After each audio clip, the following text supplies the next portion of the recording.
Captain Jake Morrison stood on the bridge of the UES Horizon and watched the stars bend around them as they dropped out of faster-than-light travel. The year was 2387, and humanity had finally reached beyond their own solar system to touch the vast galaxy that waited for them. Jake had been a soldier once, but now he carried the hopes of an entire species on his shoulders as he commanded Earth's first deep space exploration vessel. Dr. Lisa Grant rushed to her station and began scanning the area around them. Her instruments showed something that made her heart race with excitement and fear. There were ships out there, ships that were not human and not like anything Earth had ever built. She called out to Jake with a voice that shook just a little, as she told him they were not alone. Commander Ryan Blake moved his hand closer to the weapons controls but did not touch them yet. He had served with Jake in the old wars on Earth and trusted his captain's judgment, but he also knew that first meetings could go very wrong very quickly. His job was to keep everyone alive, and he took that job seriously, even when facing the unknown. The alien ships were beautiful in a way that human technology was not. They moved like dancers through space with smooth curves and flowing lines that seemed to bend light around them. There were 3 of them, and they approached the horizon slowly, as if they too were being careful about this first meeting between their peoples. Communication signal came through the ship's systems, and Jake nodded to his communications officer to open the channel. What came through was not words at first, but music, a complex harmony that seemed to speak of peace and welcome. Then a voice spoke in perfect English, though it had a strange singing quality that told them this speaker was definitely not human. The voice belonged to Ambassador Threlvar of the Zenthari people.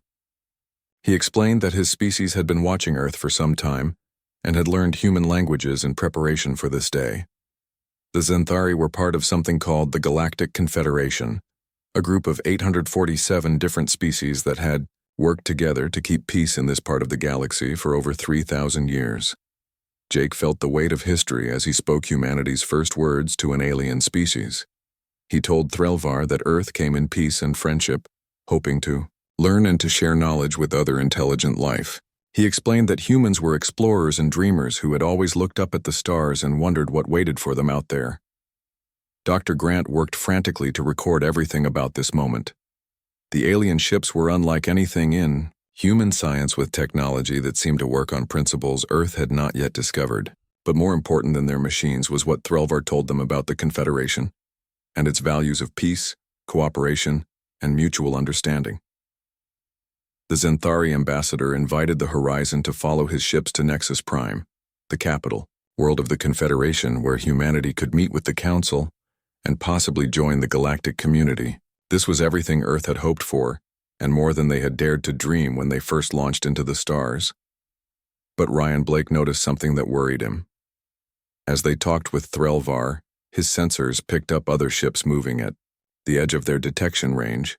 These ships were different from the Zenthari vessels, darker and more aggressive in their design. When he mentioned this to Threlvar, the ambassador's musical voice took on a sadder tone. Threlvar explained that not everyone in the galaxy welcomed new species with open arms. There were those who had broken away from the Confederation and formed their own empire, one built on the idea that some species were better than others and had the right to rule over the rest. These rebels called themselves the Korvac Empire, and they had been growing stronger and bolder in recent years. The Zenthari warned that the Korvacs might see humanity as a threat because Earth was what they called a death world, a planet where life had to fight and adapt and grow strong just to survive. Most worlds in the galaxy were gentle places where intelligent species evolved in peace and safety. Earth was different, with its storms and earthquakes, its predators and diseases, its endless cycles of conflict and survival. Jake listened to all of this and felt both pride and worry growing in his chest. Pride, because humanity had survived and thrived on a world that most aliens would find impossible to live on. Worry, because this same strength might make other species fear them before they even had a chance to prove their peaceful intentions. Ambassador Kate Sullivan joined the conversation from her position as Earth's first interstellar diplomat. She had spent years preparing for this moment and knew exactly what to say to represent humanity in the best possible light.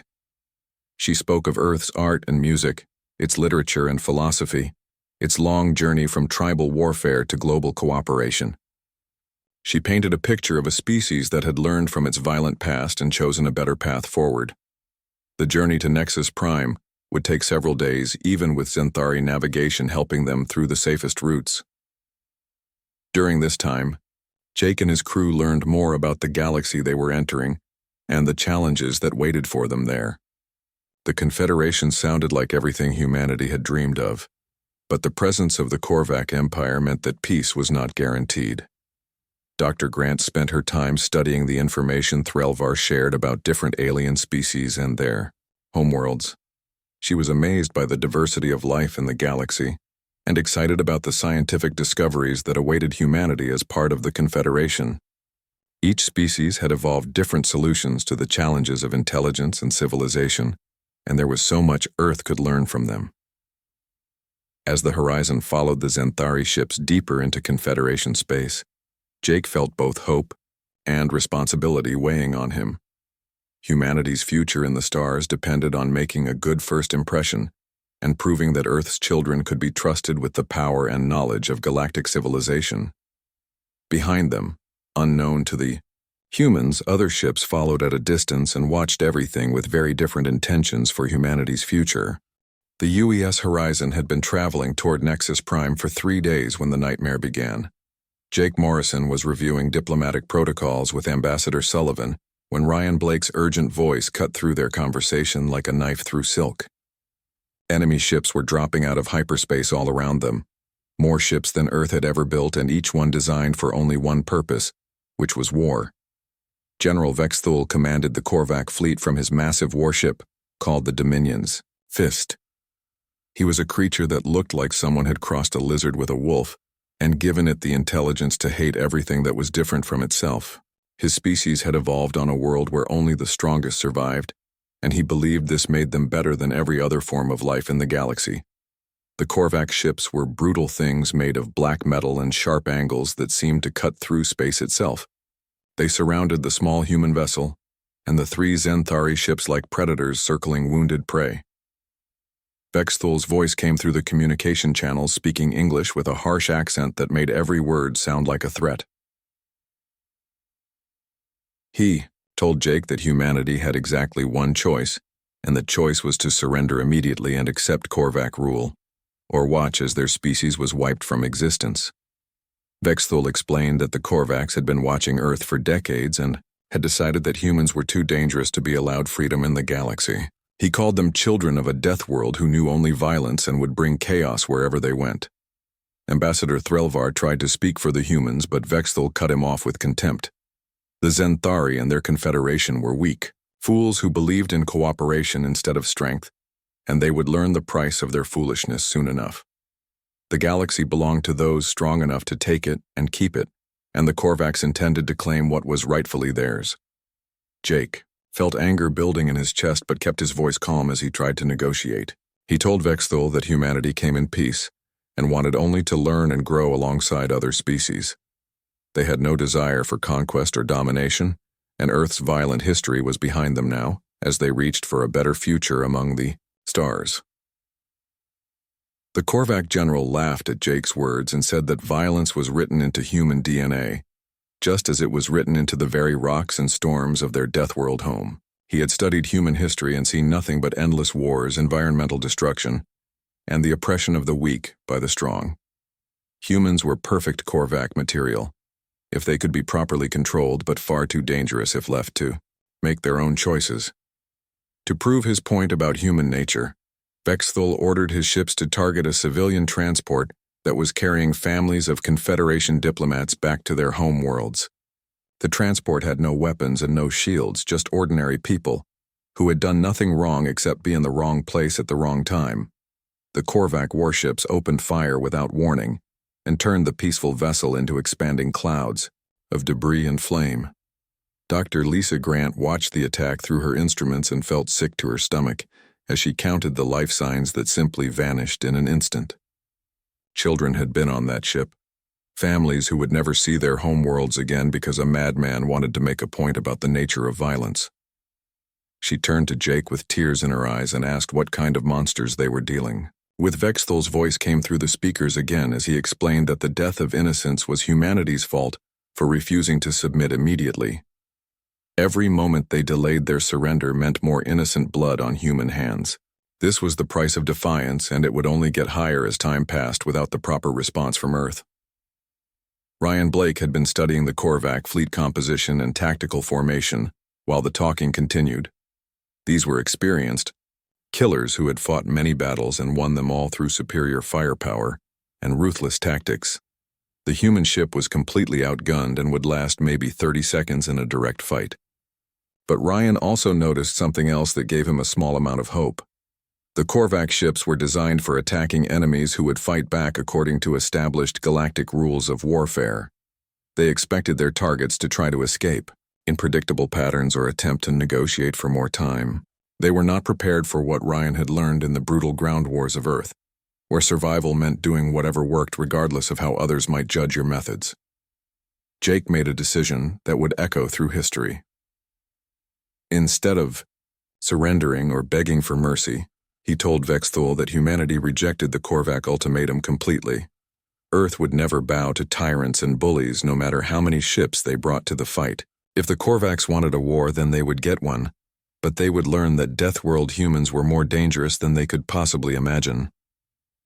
The escape that followed became legend among both human and alien spacers for generations to come. Ryan Blake used every trick he had learned in Earth's naval academies, plus several that he invented on the spot to get the Horizon away from the Korvac trap.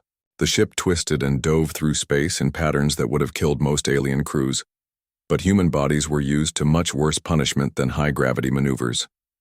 During the running battle, Dr. Grant made a discovery that changed everything about humanity's place in the galactic conflict. The Korvacs had not just been watching Earth, but had been actively studying other species as well, and many of those species had simply disappeared from the galactic community without explanation. The Confederation leadership knew about these disappearances, but their commitment to peaceful solutions had prevented them from taking effective action. Ambassador Sullivan worked frantically to maintain communication with Nexus Prime and other Confederation worlds as the Horizon raced toward safety. She needed to warn them about the Korvac ultimatum and humanity's response, but more importantly, she needed to let Earth know what was coming. The message she sent home would change the course of human history and set the stage for the war that was about to reshape the galaxy. The Horizon finally reached Confederation space with Korvac ships still pursuing, but unwilling to violate the official borders and start a full-scale war before they were ready. Jake looked back at the enemy fleet and knew that this was only the beginning of something much larger and more terrible than anyone on Earth had imagined when they first reached for the stars. Humanity had 30 days to prepare for the storm that was coming. President Maria Santos stood in the emergency command center deep beneath the mountains of Colorado and stared at the message that had just arrived from the Horizon. 30 days to surrender or face total war against an enemy that had already proven their willingness to murder innocent civilians to make a point. Most leaders would have spent those 30 days trying to negotiate or looking for places to hide, but Maria Santos was not most leaders.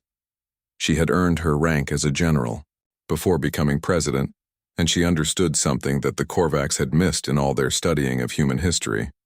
Yes, humans fought wars, and yes, they could be brutal when survival was at stake, but they also had something that most other species seemed to lack, which was the ability to unite against a common threat, regardless of their past differences. General Chris Murphy received his orders within hours of the Korvac message arriving on Earth. Every military base on the planet and in the outer colonies went to maximum alert as humanity prepared to do something that had never been attempted in galactic history. They were going to fight a war not for conquest or resources, but for the simple principle that no species had the right to enslave or exterminate another. The first thing that surprised the galaxy was how quickly Earth could mobilize for war. The Confederation species typically needed months or years to prepare their peaceful societies for conflict, but humans had never really stopped preparing for war even during their most peaceful periods. Every human colony had military training facilities, and every human ship could be converted to military use in a matter of days. Captain Emma Rodriguez led the first squadron of human fighters to launch from Earth's orbital defense platforms. Her pilots were young men and women who had grown up dreaming of exploring the galaxy in peace, but who now faced the reality of fighting for that dream against enemies who wanted to destroy it. Emma herself had been born on Mars and raised in the reduced gravity that made her faster and stronger than most Earth-born humans. The fighters themselves were unlike anything the galaxy had seen before. Where alien ships were built for efficiency and elegance, human war machines were built for survival and victory at any cost. They could take damage that would cripple other vessels and keep fighting. They could maneuver in ways that would kill alien pilots, and they carried weapons designed according to the brutal lessons learned in Earth's own wars. Professor Ben Carter worked with the military planners to develop strategies based on humanity's long experience with warfare against overwhelming odds. Earth's history was full of examples of smaller forces defeating larger ones through superior tactics, better preparation, and the willingness to accept losses that their enemies could not imagine. The Korvax might have more ships, but they had never faced an enemy that simply refused to quit. The second surprise came when Admiral Sam Torres announced that Earth would not be fighting alone. Despite their reputation as peaceful creatures, many Confederation species had been quietly building up their own military forces in response to Korvax aggression. They had been waiting for someone with the courage to lead a resistance, and humanity's defiant response gave them the excuse they needed to act. Dr. Alex Chen had been studying alien technology since first contact, and his work became crucial as Earth prepared for war. The Korvax relied heavily on energy weapons and energy shields, but human weapons were based on different principles that alien defenses were not designed to handle. Kinetic weapons that fired solid projectiles at incredible speeds could punch through shields that easily stopped laser blasts. The third surprise was the discovery that Earth's genetic diversity made humans naturally immune to the Korvax's primary biological weapon. The same genetic variety that the Korvax had cited as evidence of human inferiority turned out to be humanity's greatest defense against an enemy that relied on biological warfare to weaken their targets before attacking with conventional forces. President Santos made a speech that was broadcast across the galaxy and translated into hundreds of alien languages. She explained that humanity had come to the stars in peace and friendship, but would not stand by while bullies and tyrants threatened innocent people. Earth was declaring war not just on the Korvax Empire, but on the very idea that might made right, and that the strong could prey on the weak without consequences. The speech included a promise that shocked even humanity's new allies.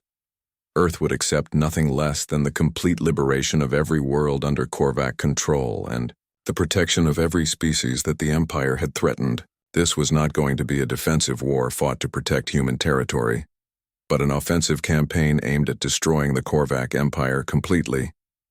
General Murphy revealed the true scope of Earth's military buildup during the years since achieving faster-than-light travel. Humanity had not just been building exploration ships, but had been constructing a war fleet capable of fighting across multiple star systems simultaneously. The ships were hidden in asteroid fields and behind the moons of gas giants where alien scouts would never think to look for them.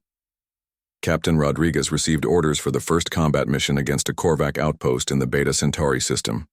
Her fighters would be testing human weapons and tactics against enemy forces, while gathering intelligence about Korvax military capabilities.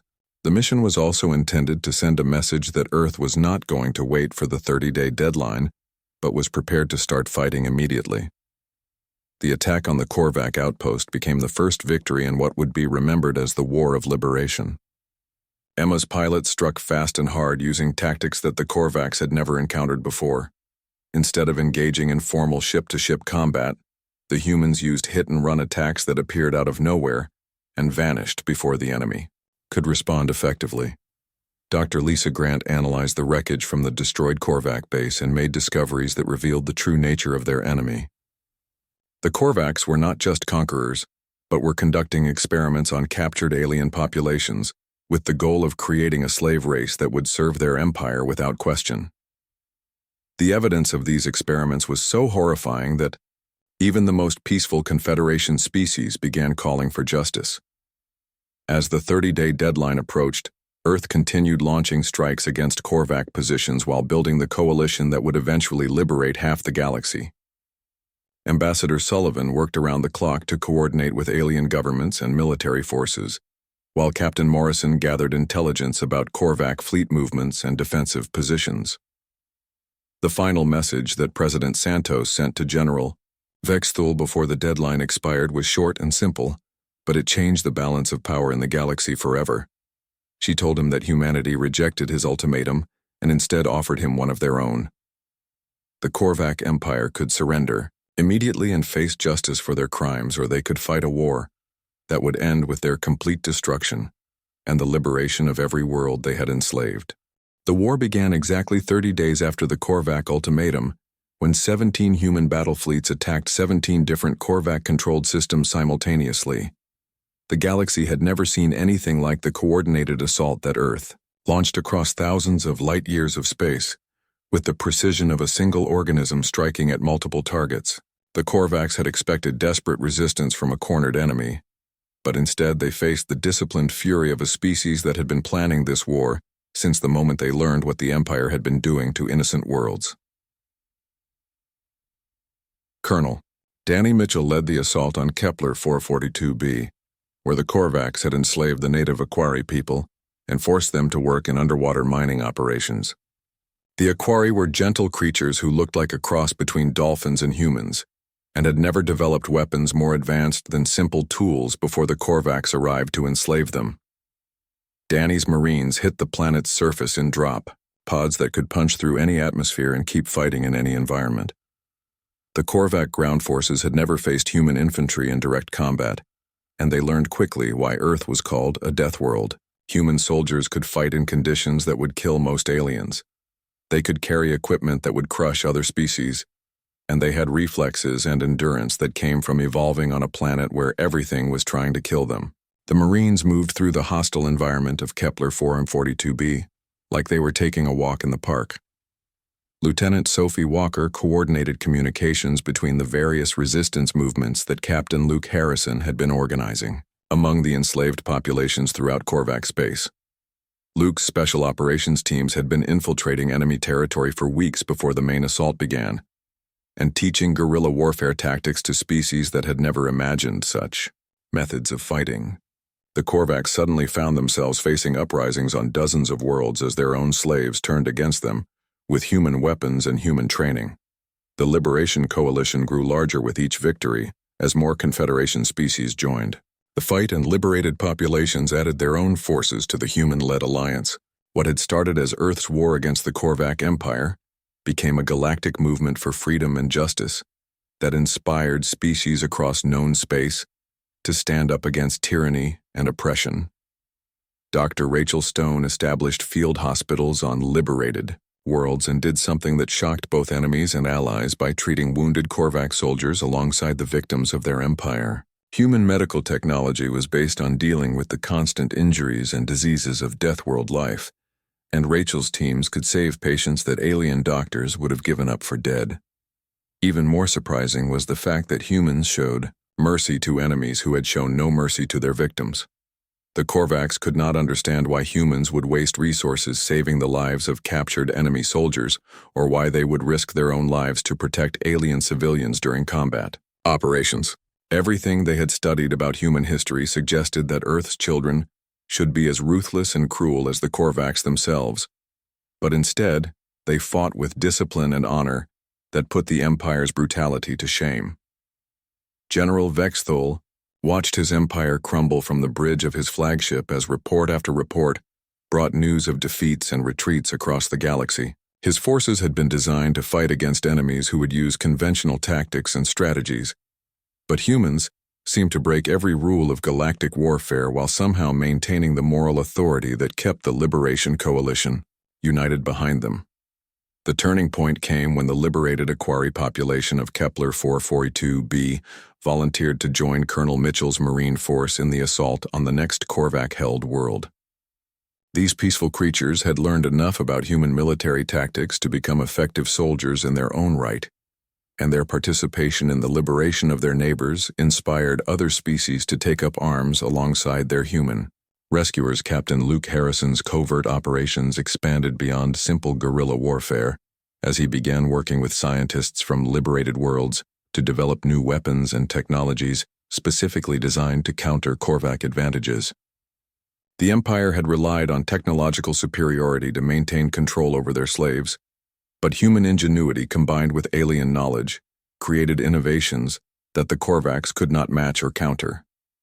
The space battles that raged across the galaxy became legendary for their ferocity and the tactical brilliance that human commanders displayed against overwhelming odds. Captain Emma Rodriguez had been promoted to admiral and now commanded entire fleets of mixed human and alien ships that fought with coordination and effectiveness that amazed military observers throughout known space. Admiral Rodriguez developed new combat doctrines that took advantage of each species' natural abilities while compensating for their weaknesses. Human pilots provided the speed and aggression needed for fighter operations, while alien crews handled the complex calculations required for fleet coordination and long-range bombardment. The combination proved unstoppable against Korvac forces that had been designed to fight against single species with predictable capabilities. Dr. Lisa Grant's scientific teams made breakthrough discoveries about Korvac technology that allowed the Liberation Coalition to turn the Empire's own weapons against them. The biological warfare agents that the Korvacs had used to subdue other species could be modified to target Korvac physiology specifically, and their energy weapons could be reverse-engineered to create defenses that made human ships nearly invulnerable to attack. The psychological impact of human military success went far beyond the tactical victories being won across the galaxy. Species that had lived in fear of Korvac expansion for decades suddenly saw that the Empire could be defeated by enemies who refused to accept that might made right. The humans had proven that superior technology and overwhelming numbers meant nothing when faced by determined opposition fighting for a just cause. As Korvac resistance collapsed across their former territory, the true scope of their crimes became clear to the galaxy. Entire species had been enslaved or exterminated by the Empire, while the Confederation had stood by and done nothing, because their commitment to peaceful solutions prevented them from taking effective action against an enemy that understood only violence. The war that had begun with humanity standing alone against impossible odds ended with the greatest alliance in galactic history, united behind the principle that all intelligent life had the right to freedom and self-determination. The Korvac Empire that had seemed invincible just months before was reduced to a few scattered fleets retreating toward their home territory, while their former slaves celebrated liberation alongside the human soldiers who had made it possible. General Vexthul made one final desperate gambit as his empire died around him, but this last act of defiance would force humanity to show the galaxy what Deathworld justice really meant when innocent lives hung in the balance. General Vexthul stood on the bridge of his dying flagship and stared at the weapon that would be his final gift to a galaxy that had rejected Korvac supremacy. The planet killer had been hidden in the heart of Nexus Prime's system for decades, waiting for the moment when the Empire might need to remind the Confederation what happened to those who opposed Korvac will. Now with his forces scattered and his empire in ruins, Vexthul prepared to destroy the capital world of galactic civilization rather than accept defeat. Admiral Jack Coleman received the distress signal from Nexus Prime and felt his blood turn cold as he realized what the Korvacs were threatening. The planet killer was a weapon that could crack worlds and turn billions of innocent lives into cosmic dust in a matter of minutes. If Vexthul succeeded in his final act of revenge, then everything humanity had fought for would be lost along with the most important world in known space. President Maria Santos faced the greatest decision in human history as reports flooded in about the weapon threatening Nexus Prime. The Korvac general was demanding that all Liberation Coalition forces withdraw immediately and allow his remaining ships to escape, or he would detonate the planet killer and take the Confederation capital with him into death. Most leaders would have been forced to negotiate, but Maria Santos was not most leaders. Her response became the moment that defined humanity's place in galactic civilization forever. She told Vexthul that Earth had come to the stars in peace and had fought a war for justice, and now they would choose mercy over revenge. But if he harmed even one innocent life on Nexus Prime, then he would learn exactly why Earth was called a death world and why humans were the most dangerous species the galaxy had ever known. Admiral Coleman launched the most daring military operation, in human history as his fleet raced toward Nexus Prime to stop the planet killer before it could fire. The assault required split-second timing and perfect coordination between hundreds of ships from dozens of different species, all working together to save a world that none of them could afford to lose. Captain Nicole Phillips led the boarding, parties that fought their way through the planet killer's defenses, while Admiral Coleman's ships engaged the Korvac fleet protecting the weapon. The fighting was desperate and brutal as human marines and alien commandos battled through corridors and chambers designed to resist exactly this kind of assault. Every second that passed brought Nexus Prime closer to destruction and billions of lives closer to death. Dr. Stephen Brooks studied the Korvac command structure and psychology during the final battle and made discoveries that would reshape the galaxy's understanding of warfare and peace. The Korvacs were not evil by nature, but had been shaped by their harsh homeworld to believe that only the strong deserved to survive. This mindset had made them effective conquerors, but had also made them incapable of understanding concepts like mercy and sacrifice that came naturally to species from gentler worlds. The planet killer was captured intact just minutes before it would have fired thanks to the heroic actions of Captain Phillips and her mixed team of human and alien soldiers. Fextel himself was taken prisoner without a single shot being fired as he stared in disbelief at enemies who had risked everything to save the lives of strangers while showing mercy to a foe who had never shown mercy to anyone. The aftermath of the war revealed the true cost of humanity's intervention in galactic affairs. Thousands of human lives had been lost during the fighting, but millions of alien lives had been saved from Korvac slavery and oppression. Earth's children had proven that violence in service of justice was different from violence in service of conquest, and that sometimes the greatest mercy required the courage to fight. Ambassador Peter Hayes took charge of the massive task of rebuilding the territories that had been liberated from Korvac control. The new governments established on former slave worlds were based on the principle of self-determination, with each species free to choose their own path forward. Human advisors helped with the transition, but refused to impose Earth's values on cultures that had their own ancient traditions and beliefs. The Galactic Charter that emerged from the war included provisions for collective defense that made future Korvac-style empires impossible. Every species had the right to call for help if threatened, and every member of the galactic community had the obligation to respond to such calls. The new system was built on the foundation of human military strength, but guided by the wisdom of species that had learned to value peace over power. Captain Jake Morrison found himself promoted to Admiral Morrison and placed in command of the new Galactic Defense Force that would prevent future wars before they could start. The irony was not lost on him that humanity had become the galaxy's peacekeepers through their skill at making war, but he understood that sometimes violence was the only language that bullies and tyrants could understand. The former Korvac worlds underwent a transformation that amazed observers throughout the galaxy, as their populations learned to live without the rigid hierarchy that had defined their empire. Many Korvacs discovered that they preferred cooperation to domination once they were no longer forced to fight for survival against neighbors who saw them as threats to be eliminated. Dr. Rachel Stone's medical innovations spread throughout the galaxy, as human techniques for treating trauma and injury were adapted to help other species. The field hospitals she had established during the war became permanent medical centers that served as symbols of human compassion and the willingness to help others regardless of their species or past actions. Earth itself was transformed by the war, as humanity took its place as the unofficial military capital of the Confederation. Young humans and aliens trained together at academies that taught not just military tactics, but the ethical principles that separated protectors from conquerors. The graduates of these schools would become the peacekeepers, who ensured that the galaxy's hard-won freedom was never again threatened by those who mistook compassion for weakness. The children who played in the rebuilt cities of liberated worlds grew up in a galaxy where different species worked together as equals rather than as masters and slaves. Human and alien soldiers stood guard together over the peace that had been purchased with blood and sacrifice, while scientists and artists from every corner of known space collaborated on projects that pushed the boundaries of knowledge and imagination. Admiral Morrison stood on the observation deck of the orbital station above Earth and watched ships from 100 worlds coming and going as they carried out the business of galactic civilization. Humanity had sought mercy from the galaxy and, been met with violence, but they had responded not with conquest but with liberation. In doing so, they had proven that the greatest strength was knowing when to fight and when to forgive, and that sometimes the only way to preserve peace was to be prepared for war.